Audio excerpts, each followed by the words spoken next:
Hi students, இப்போ நம்ம பார்க்கக்கூடிய ஒரு முக்கியமான வீடியோ கிளாஸ் 11 கெமிஸ்ட்ரி, அதாவது 12ஆம் வகுப்பு வேதியியல், government school and matriculation school, தமிழ் மீடியம் அண்ட் இங்கிலீஷ் மீடியம் ஸ்டூடெண்ட்ஸுக்கான most important golden 1 mark 2 mark 3 mark and 5 mark question. So இது பப்ளிக் எக்ஸாம் 2025க்கு.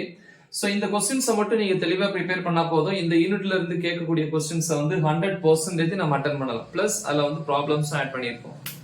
So 1 marks பொறுத்த வரைக்கும் புக் பேக்ல வந்து 1 to 25 1 marks plus inside 1 marks பார்க்கணும். 2 mark 3 mark 5 marks பொறுத்த வரைக்கும் புக் பேக்ல இருக்கக்கூடிய क्वेश्चंस 27 28 30 32 33 35 36 38 39 40 அப்புறம் 43 44 46 47 50 51 and 52. inside questions பாத்தீங்கன்னா very important. ஒன்னு வந்து convert chlorobenzene to phenol and aniline. Convert என்னது? அதாவது குளோரோபென்சீனை ஃபீனாலாவோ அல்லது அனிலாவோ அனிலின் இல்லையா சதாவோ மாத்த சொல்றாங்க. Next alkane prepared from Grignard reagent இல்லையா Grignard வினை. சோ அதுல இருந்து எதை தயாரிக்க சொல்றாங்க? ஆல்கேனை வந்து தயாரிக்க சொல்றாங்க. அப்புறம் வந்து பாத்தீங்கன்னா எக்ஸ்பிளைன் வில்லியம்சன் ஈதர் சிந்தசிஸ் இல்லையா வில்லியம்சன் ஈதர் தொகுப்பு அதை வந்து விளக்க சொல்றாங்க. Uses of DDT. Okay. Then write beta elimination. அல்லது prove that 1 chloropropene follows E square mechanism. அதாவது 1 chloropropene வந்து எதை ஃபாலோ பண்ணுது?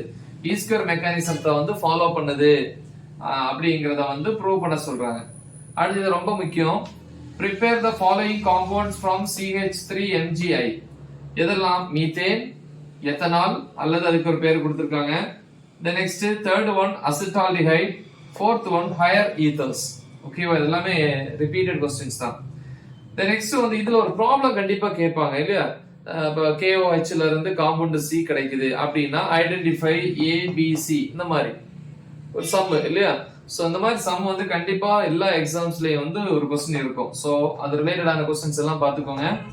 Then வந்து ஹண்டிகர் ரியாக்ஷன். ஓகே, சோ இந்த வினையும் வந்து பார்த்து வச்சுக்கோங்க.